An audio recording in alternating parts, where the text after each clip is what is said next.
ಕನಕ ಚಿತ್ರದಲ್ಲಿ ದುನಿಯಾ ವಿಜಯ್ಗೆ ನಾಯಕಿಯಾಗಿ ರಚಿತಾ ರಾಮ್ ನಟಿಸದೇ ಇರುವುದಕ್ಕೆ ನಿಜವಾದ ಕಾರಣ ಇದೀಗ ಬಹಿರಂಗಗೊಂಡಿದೆ. ಪ್ರೀತಮ್ ಗುಬ್ಬಿ ನಿರ್ದೇಶನದ ಜಾನಿ ಜಾನಿ ಎಸ್ ಪಪ್ಪ ಚಿತ್ರದಲ್ಲಿ ವಿಜಯ್ಗೆ ನಾಯಕಿಯಾಗಿ ರಚಿತಾ ಆಯ್ಕೆಯಾಗಿದ್ದಾರೆ. ವಿಜಯ್ ಮತ್ತು ರಚಿತಾ ಇದುವರೆಗೂ ಒಟ್ಟಿಗೆ ತೆರೆಯ ಮೇಲೆ ಕಾಣಿಸಿಕೊಂಡಿಲ್ಲ. ಕನಕ ಚಿತ್ರದಲ್ಲಿ ಇಬ್ಬರು ನಾಯಕಿಯರಿದ್ದು ಮಾನ್ವಿತಾ ಒಂದು ಪಾತ್ರಕ್ಕೆ ಆಯ್ಕೆಯಾಗಿದ್ದಾರೆ.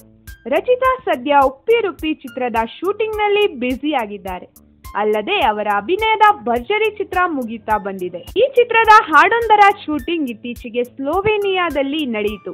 ರಚಿತಾ ಅದರಲ್ಲಿ ಭಾಗವಹಿಸಿದ್ದರು. ಹಾಗಾಗಿ ಜಾನಿ ಜಾನಿ ಎಸ್ ಪಪ್ಪ ಚಿತ್ರದಲ್ಲಿ ಫ್ರೆಶ್ ಜೋಡಿಯಾಗಿ ಕಾಣಿಸಿಕೊಳ್ಳಲಿ ಎಂಬ ಉದ್ದೇಶ ಚಿತ್ರತಂಡಕ್ಕಿತ್ತು. ಆದರೆ ಅದಕ್ಕೂ ಮೊದಲೇ ಆರ್ ಚಂದ್ರು ನಿರ್ದೇಶನದ ಕನಕ ಚಿತ್ರ ಬಂದರೆ ವಿಜಯ್ ಮತ್ತು ರಚಿತಾ ಜೋಡಿ ರಿಪೀಟ್ ಆದ ಹಾಗಾಗುತ್ತೆ ಎಂಬ ಕಾರಣಕ್ಕೆ ಕನಕದಿಂದ ರಚಿತಾರನ್ನು ಕೈ ಬಿಡಲಾಗಿದೆ ಎಂದು ಗೊತ್ತಾಗಿದೆ.